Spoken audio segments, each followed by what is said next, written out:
Okay, Ezekiel chapter 8, 5 through 18, we have the consequences of idolatry that are going to be discussed. And this is a huge problem with, well, everyone, but this is a huge problem with Judah and with Israel. Israel was in the north. They've already been taken in captivity by the Assyrians, and the Assyrians have already been destroyed. And by the time Ezekiel wrote, the Babylonians who destroyed the Assyrians had already attacked Jerusalem a couple of times, and we're about 6 years away from the destruction of Jerusalem, where the temple and walls and everything were all gone. And this is what God had been telling them was going to happen for decades, and they didn't listen. And actually hundreds of years, it's not just decades, had already begun to happen. And we had people like Jeremiah who were there throughout the last years of Jerusalem and Judah, talking to the people, telling them how to survive what's coming. And we have Ezekiel, who is seated by a river in captivity, having all these visions, and the visions are related to the punishment that's still coming. And the punishment was related to idolatry. That's primarily what was going on. There were lots of other problems and infidelity that they had committed. They had all kinds of sin in their midst, but the primary motivation for that sin was because they didn't understand God. They didn't accept God for who He was and what He intended for them to have, and they, in fact, had changed the idea of God into something else, and now they were worshiping other things. And so this is one of the biggest problems of idolatry, and I think it's one of the reasons that God took it so seriously. We have descriptions of God in the Bible being a jealous God, and these are all humanistic ideas where that we have to keep in context. It's a message to try to get us to understand His point of view, His perspective, and so He calls Himself jealous. He identifies Himself as a husband who is angry because his wife had been cheating on him. There's all kinds of illustrations that are used to show, because these are things that help us to understand what's the seriousness of the nature of this, right? So whether or not God has emotions like that, I don't know. Jealousy is not always wrong. Jealousy, when it's for the right things, is a good thing. And we call that word, what is the word that we translate jealous in the positive sense? What's the positive word for jealousy? You know? Passion? The word is zealous. So jealous and zealous are the same thing, but one is for bad and one is for good. So if we're zealous for God, we are eagerly doing what is right. Well, jealousy really is about that too. You're eagerly wanting to harm people or whatever because of these feelings that you have, and it relates to this intensity that we have inside of us, the intensity of feelings. So I'm convinced that the reason it was so bad to worship false gods is because of what it does in our minds and against us, as far as, it is an affront to God, obviously, but one of the main reasons because it thwarts His intention. And His intention is, as we know, to send Jesus into the world to save all humans. He wants everyone to be saved, and when we don't have a proper understanding of God, we don't have a foundation at all to build on so that we can actually come to God. And so that's one of the reasons it's such a bad thing. And I'm not going to pretend that I understand God's mind, and there may be a whole lot more to it than that, but there's at least that to it. So we have these different descriptions here, and there's 4 different ones we're going to talk about. All right, let's just read through it, and we'll come back and talk about it. So then He said to him in verse 5, "Son of man, lift your eyes now toward the north." So I lifted my eyes toward the north, and there, north of the altar gate, was this image of jealousy in the entrance. Furthermore, He said to me, "Son of man, do you see what they're doing, the great abominations that the house of Israel commits here, to make me go far away from my sanctuary? Now turn again, you will see greater abominations." So He brought me to the door of the court, and when I looked, there was a hole in the wall. And He said to me, "Son of man, dig into the wall." And when I dug into the wall, there was a door. And He said to me, "Go in and see the wicked abominations which they're doing there. So I went in and saw, and there every sort of creeping thing, abominable beasts, and all the idols of the house of Israel portrayed all around on the walls. And there stood before them 70 men of the elders of Israel, of the house of Israel. In the midst stood Jezaniah, the son of Shaphan.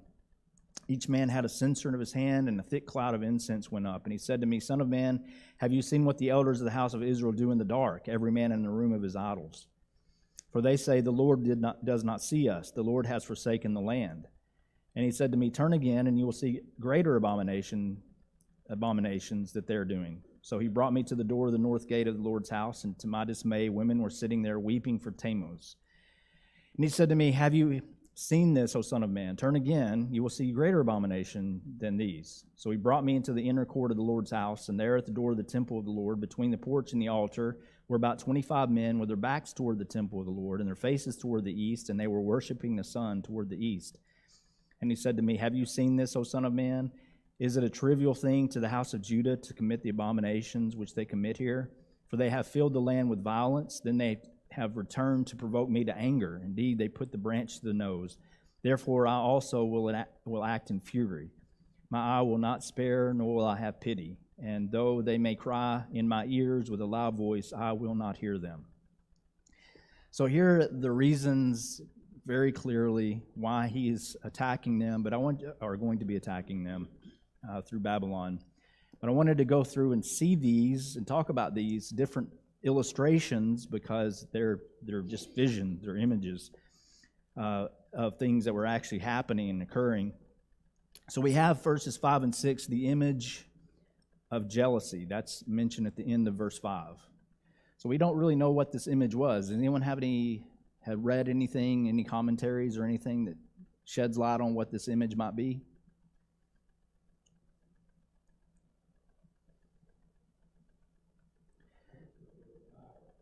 Yeah. And I don't know if there's anyone that has even ventured to guess, right? It's just one of those things. We have no idea. And it doesn't matter what it was. It just mattered that it was there. And we know it was bad because, how do we know it was bad? Because it was called, right? The image of jealousy. And this is not an image that depicts what jealousy is. This is an image that causes jealousy. That's the idea. And the jealousy here is God. He's jealous, and he's upset and angry about this. And where was this altar? I mean, where was this image at?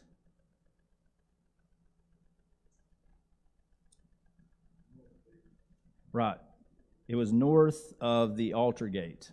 So this is on the outside of the temple, but it would have been, we're going to be kind of moving closer and closer inside the temple as we go here. And that there's some there are reasons for that. This is it's a literary device, but it's to illustrate something that's getting worse, and we'll talk about that too. It's one of the points. So it's at the entrance to the gate of the temple. It was prominent. It was highly visible, and this, whether it was actually there or not, is irrelevant. But the idea of it was that the idolatry was everyone could see. Everyone knew what was going on, and no one was able to hide it. They weren't even trying to hide it. It was out in the open for everyone. And so the effect of that was that it provoked God to jealousy. And that shows even more that this was an idol that was intended for, an image that was intended for worship. So it says image of jealousy, and it doesn't say idol, right? Was it wrong for Israelites to create an image? So they carve an image out of stone, just an image. Well, the old law tells them that they're not to carve an image to worship, right? It doesn't address whether or not they can have an image of anything. Now, it does say do not create an image of God, because no one can do that. But let's say if you create a statue and someone come along and said, hey, the Bible says you can't have images. That's not the intention of what he was saying. He said, don't have an image so that you will worship this thing. Yeah. What were you going to say? I was going to say, we know Solomon, it's not spoken of in any idealistic idol in the way that the lines that he had lining his throne, stepped over his throne. Yeah, that's right. He had those lions that were there, and I was thinking, what is on top of the Ark of the Covenant? Are those images? Yeah.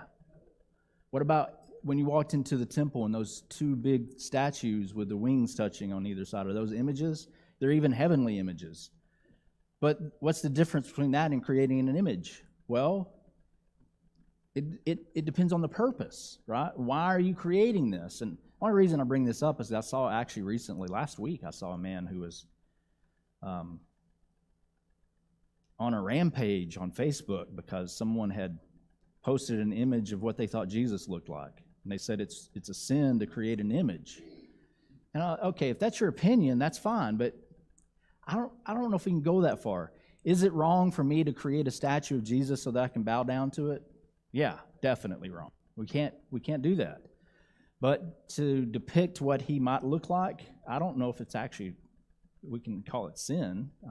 Some people want to stay away from that, but in fact, I had one person was talking about how in Bible classes they didn't like it because the pictures of the prophets and stuff were too literal. And I thought, why would that be an issue? I've had other people say they didn't like Bible class curriculum because it looked too cartoonish. I actually can see a little bit of reasoning for that because you want it to look real, right? You want it to be in their minds. You don't want it to be a cartoon. They're not coming to watch Sunday morning cartoons, right? But at the same time, this is really a non-issue. But I just wanted to discuss it. It might be for you, and I don't mean to insult you if you think this is a big deal. Let's talk about it. But I don't see the problem. But the problem definitely was here, not the fact that there was an image, but that this was an image that was intended to be worshipped, and that's the point. And the significance of this, as already stated, was that it was boldly placed inside the temple layout, or at least near the temple, the north side of that. And I was looking on a map. I was trying to figure out the temple was. I was trying to find it inside of Jerusalem, and as I understand it, it was about in the middle on the east side of the city. And it was actually high on a mountain, but which way was the temple facing? You remember? The temple with the entrance, and in front of the entrance was the big altar that they made the sacrifices on. That was all facing to the east. So to the north would have been to the left as you're looking out. There's the entrance there, and there was an entrance. There was a gate, so that they had different courts. They had the court of the Gentiles. They had the court of the women. They had the inner court, and then they had the place the sanctuary where only the priests could go. So as you got closer and closer to the center of the temple, there were more and more restrictions.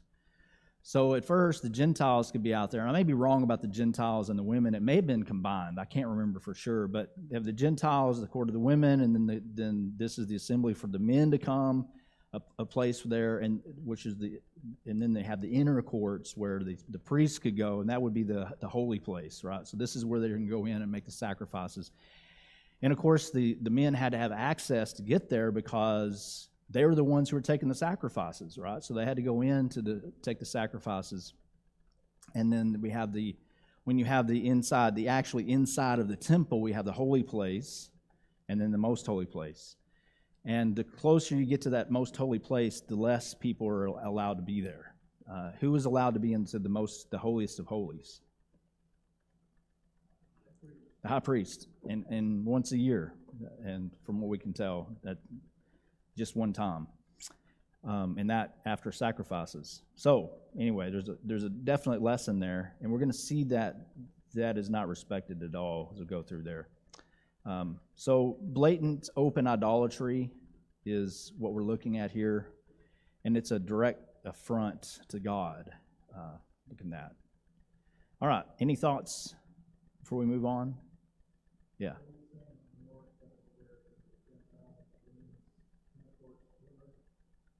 I believe so. My impression is that it kind of made a kind of a semicircle around it, but I don't really know for sure. Um,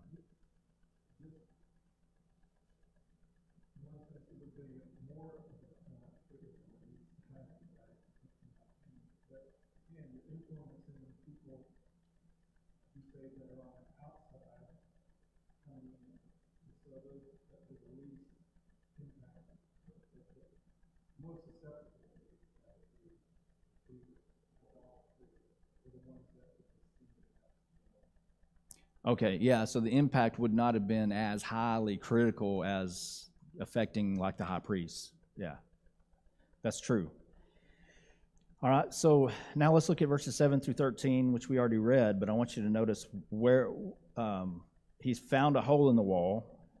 The door, he brought me to the door of the court. When I looked, there was a hole in the wall. Okay, this would have been on the outside of the temple framework. So we're not talking about the temple itself. We're talking about there's a wall that's separated from the inside to the outside. So we're moving into the temple area now. And he found a hole in the wall, and he dug through it and found a door. What is the significance of this, digging through a wall and finding a door and going through the door to see this?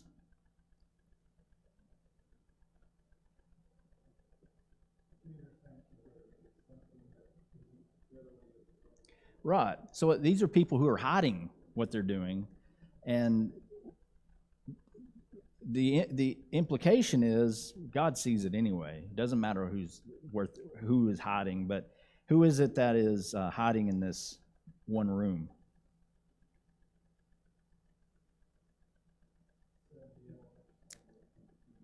"70 elders." And you said a king? Jezaniah, is that what you're talking about? When I was reading through this, I noted in my mind, I don't have any idea who that is. I forgot to even look it up. So my apologies. Anyone know who that Jezaniah is? I could Google it real fast, but I'm not going to do that.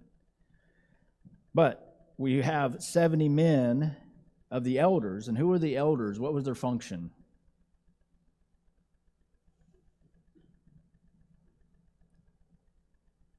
Just like ours now. They're the shepherds. They're the ones who were to make sure, to help ensure that the law of Moses was being understood and practiced among the people. And so we have now the elders, 70 of them. The number 70 represents, of course, perfection, or a large number. And this is a large number. Of all the people of Israel, they would have had the ones who had a lot of impact on society. Yeah.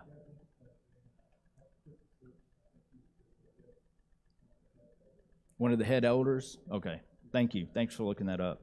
I did a general search, and there's 3 other references to that name, but they're sons of different people, so they're different people. Oh, okay. So 3 different references, but they're different people. So, yeah.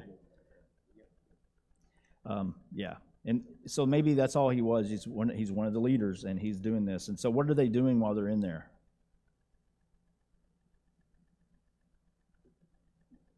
They're all worshiping these idols, right? Burning incense, yeah. And in fact, if you notice verse 10, I went in and saw, and there every sort of creeping thing, abominable beast, and all the idols of the house of Israel portrayed all around on the wall. So these are things he didn't see. I used to think that he went in and saw these animals in there, but that's not what he said. These were depicted on the walls. What is that? What's the image there tell us? They're really into it, but this is unclean stuff, right? This is it just emphasizes the degradation that's going on here, and how they have degraded themselves, and now they're associating even with the wild beasts and things like this, and the idols, the idolatry, all the idols of the house of Israel portrayed on all around on the walls. So we have the portrayal of idols on the walls, and whose idols were these? The ones of Israel, right? So doesn't that say something about where it's not? These are not the idols of the Babylonians. These are not the idols of the Canaanites. These are the idols of Israel. They have adopted kind of their own, and they may have been the same idols, but they've made them theirs. They have accepted them as their own, and that's pretty obvious. Now we're doing this. And if you look at verse 12, why were they doing this? Or why were they doing it in secret? Or why were they doing it at all? It says the Lord does not see. And what? He's abandoned us. Why would they think that God had abandoned them? That's obvious. Because he had already sent Babylon 2 different times to attack, right? Now they're thinking, well, he's abandoned us, and so we're going to worship other gods. Now, from a strictly logical perspective, you could probably understand that, right? That it seems logical that if your God abandons you and you have other gods you believe in, you're going to turn to them. But what was the problem with that thinking?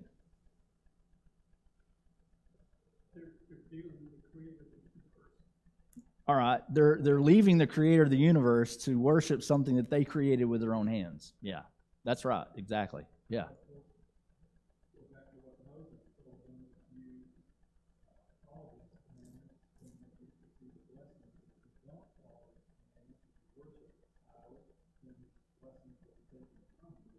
Yep.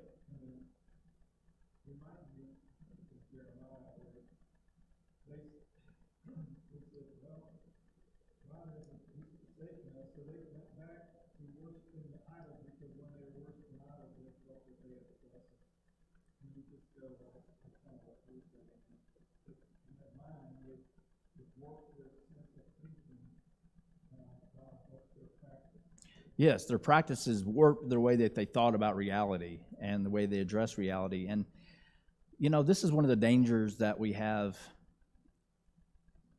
One application of this, one of the dangers we have as Christians is to look at our lives and count the blessings and think that must mean that I'm right with God.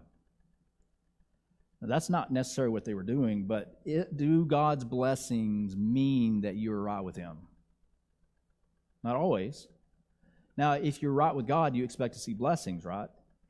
Now, the flip of that is true too. So if you have a lot of bad things going on in your life, does that mean that God's against you? Not necessarily. It could, but it doesn't mean that, right? So let's suppose you have multiple gods that you have to choose from, and when you're worshiping Jehovah God, things are going bad, and then you turn and you're worshiping this other idol, and things just happen to be good for you for that week.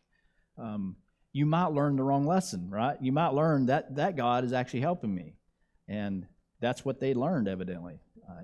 But if you think about it, one of the primary reasons this is such a bad thing is because what was the reason that God allowed the punishment to come to them in the first place? What did He intend for them to do based on the punishment? Come back to Him, yes.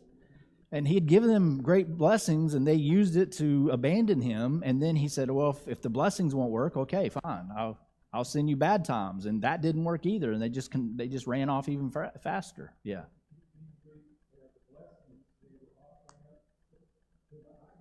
Right. The blessings that God gave them, they used to offer up to idols to thank them for what God had given them. Yeah, that's a good point. So this is definitely showing hypocrisy that's there. They're hiding. They're on the outside of this room. They may be pretending that they're still worshiping Jehovah, but on the inside here, they're not at all. Yeah. I guess in my reading of Jeremiah and Ezekiel, and I missed this in all the times I've read it before. It looked like they were sacrificing their own children. Yeah. Which is, that's unbelievable for Jews. Yeah. Well, there was the Molech was one. When you read about Molech, the sacrifice that he demanded supposedly was their children. That's right. And they would take them, and I may be wrong about this. My understanding is that Molech was related to crop growth and things like this, and so they would come and kill their kids so that they would have prosperity in the next year or years. Even one of the kings had been said to do that. just, it's outrageous to think about that. But we see, one of the instructors I had in school, the school of preaching, would often say about the Old Testament, said, brothers, those are hard times, very different from what we have. And certainly true. How many of us would even consider eating our children? But they did. They were so hungry that it's possible that they waited till they died. More than likely, they killed them and ate them. And their thinking was, well, if I die, that kid's going to die anyway, so I might as well live and I can take care of myself and have another kid later. That's the way they thought.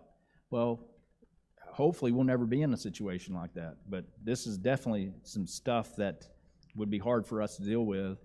But now we have a situation where they're thinking, okay, I'm going to make sacrifices to these false gods, even though God had promised all these great things to them and blessings to them if they would just follow him. And if you think back, we have the time of David, Solomon, right? What lesson they should have gotten from that was, if you put God first above all things, he will bless you immeasurably. And we could argue that David and Solomon were not good people, but they still did not allow the worship of idols. And the more they worshiped idols, the worse things got. I think that's what Romans 1 is about, isn't it? They gave up their understanding of God, and so God gave them up. Right? You're going to say something? You know, put all this in historical perspective.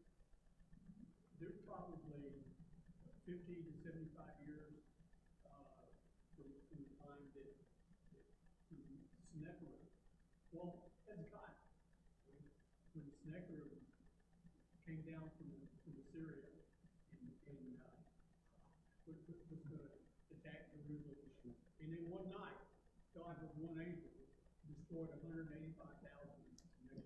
Yes. Yeah. And he decided that was too high a price to pay. He decided to go back home. Right. That's right. It hadn't been that long. It may have been 75 years. I don't really remember. I don't remember the dates. But it hadn't been long enough that they would have forgotten. Maybe. Because this is about 600 AD here. It was 722 when Israel fell, but after that is when Sennacherib came to Judah. But that's a good point, that 185,000 were killed in one night, and they should have known that God could have protected them. That's right. So we have the elders worshiping in secret, and they believed that God couldn't see them and that he had already abandoned them anyway. Then we have an interesting passage in verse 14 with the women weeping for Tammuz. Tammuz, I don't know how to say it. Let me see what my footnote says here. Let's see. Sumerian fertility god similar to the Greek god Adonis. Well, that's who Tammuz was, and I was told it was Babylonian. It doesn't really matter. Actually, what I read was that it is a Mesopotamian god, and the Assyrians and the Babylonians highly treasured this Tammuz. And he was supposedly a god on the earth, and he related to crops and things like this, but he died and went to the Hadean realm, however it is that they understand that. And every year on the 4th month, the Babylonian calendar even has his name as the name of that month. In the 4th month of the year, they would have a ritual of weeping.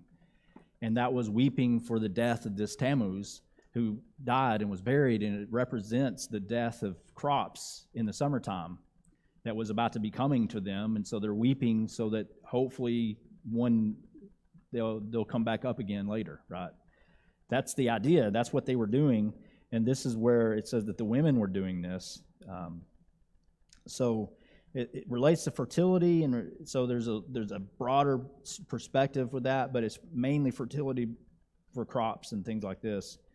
And it was being done at the entrance of the north gate of the temple. So we haven't moved really far into the temple yet, but we're still at the entrance. And it shows the corruption of family life.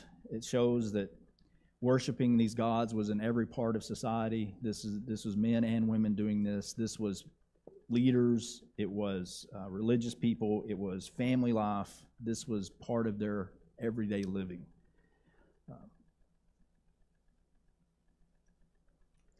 And every time he moves from one to the other, what does he say? I'm going to show you something even worse. It just keeps getting worse and worse and worse. Yeah.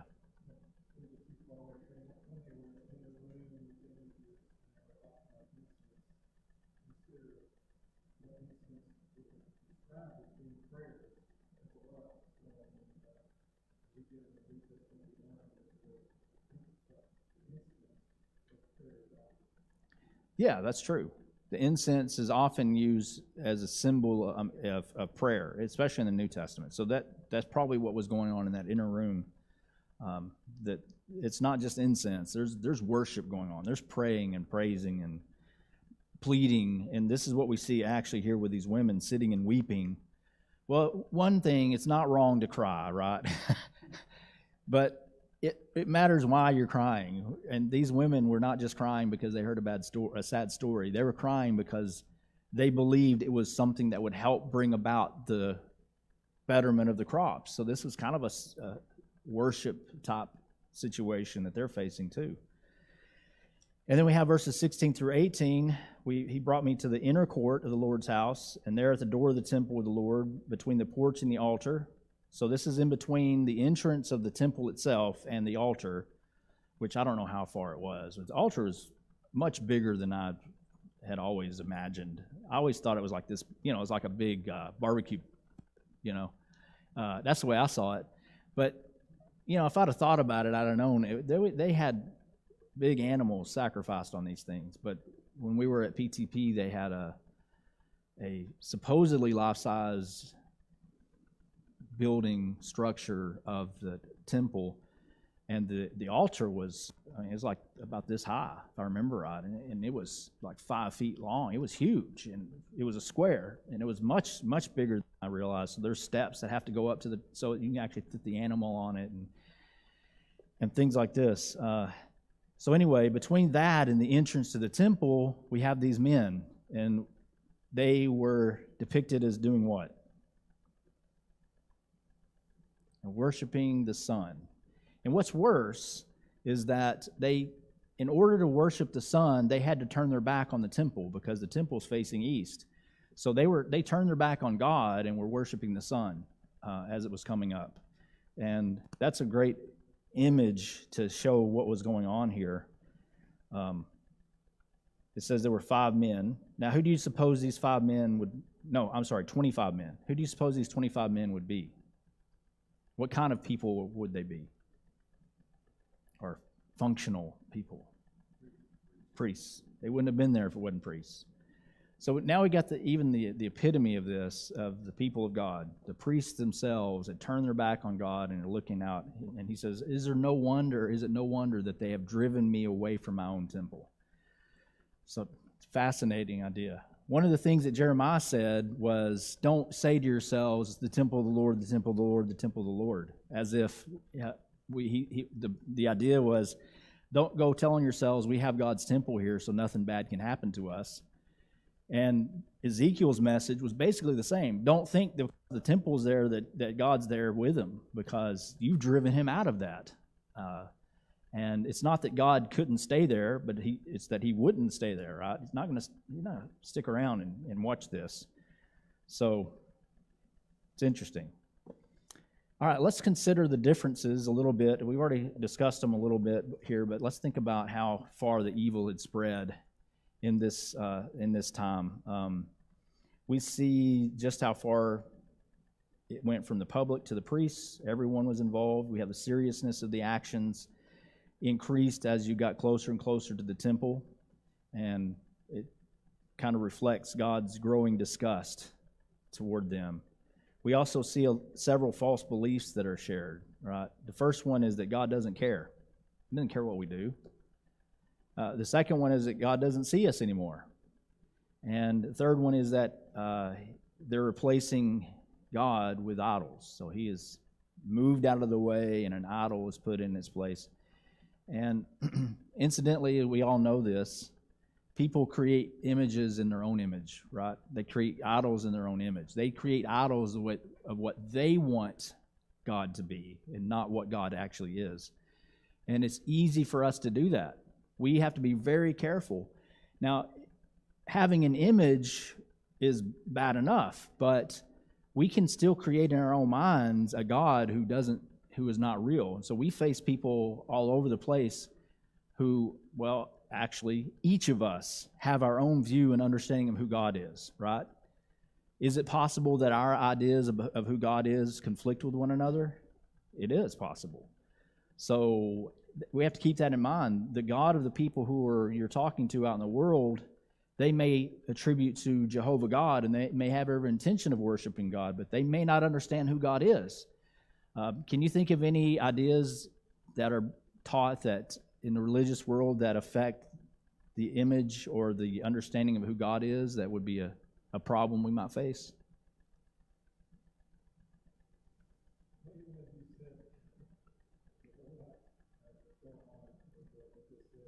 Yeah.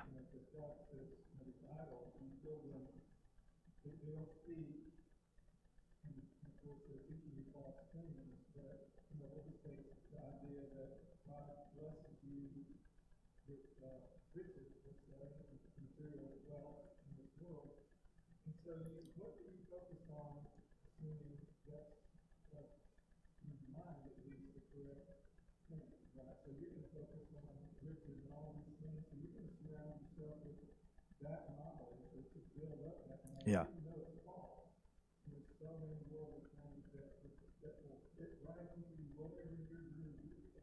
Yes. Yeah, that's right. That's true. We call it the gospel of health and wealth, right? If you follow God, everything's going to go great for you. You can get all the riches. If you just will tithe, send us $100, you'll get 1,000 back. I mean, all kinds of things that people will say.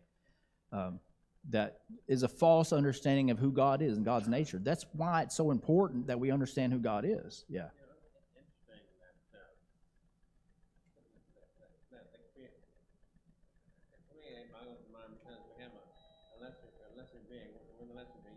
We are created in the image of God, and yet, as we've seen here, trying to create images that are supposed to be greater than them, or that they want to perceive as being greater than them. Right. They're inferior, but they're wanting to project them as if they're bigger. Yeah, that's true, and it's generally, like I said, it's generally related to things that they want, and their concept of this is how God ought to be, right? They don't know. If you think about these beliefs that we listed, we have God doesn't care, God doesn't see us anymore. We're going to replace God with other gods, and then we're openly rejecting them. That's the other idea. They're openly and callously and unashamedly rejecting God out in the open and saying there's no such thing as God. We have another one to worship. Anytime you replace God, anytime you take God off his throne, something else will be put there, guaranteed. And that's the way humans are. We're built that way. Even atheists will have their own gods, and they just won't admit it. It's probably science if you ask them, but what their idea of what science is. But if you think about it, that's a progression, isn't it? We go from God doesn't care about you anymore. Have you ever heard anybody say, well, God doesn't care about me? Yes. And I even hear people say all the time, God doesn't care about you. He's off in his own, doing his own thing. He doesn't care about you at all. Well, that's not a good thing to hear. It's not a good thing to believe. And then that progresses to, well, if God doesn't care about me, he doesn't really care what I do, right? He doesn't see what I'm doing. It doesn't matter to him one way or the other. And then from there, it's easy to replace him. You're going to put something in there that you think is better, and so then you're rejecting him. We also see a corruption of roles. Each group that's mentioned had specific responsibilities in the community, and they were abandoning those to follow these other gods, these other ideas. Robert said that they're worshiping these idols and listening to their teachings. Well, where do the teachings come from all these different quote-unquote gods? Where does that stuff come from? Yes. Paul calls it doctrines of demons, and there's a possibility that there's some kind of influence there, but I don't even think he means that like a demon is coming and whispering in somebody's ear, but it's devilish, it's evil. Whenever we start thinking on our own, our mind becomes corrupt, and when you have a corrupt mind and you start thinking about how life works, you're going to have corrupt ideas, and so you're going to have a list of things, you're going to come up with the ideas yourself, and this is where a lot of the imageries and a lot of stories that people invented, all kinds of things come up. Yeah.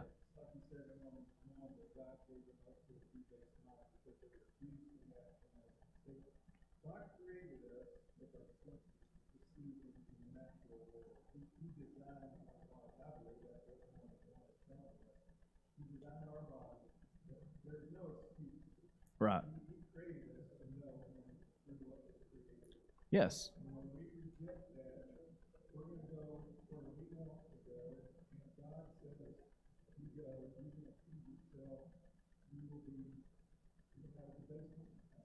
Yeah, suddenly our thinking is warped, our mind is warped, and like I said, lest we think, oh, we're okay because we don't have an idol set up, we can have a debased mind and reject God and still think that we're following God.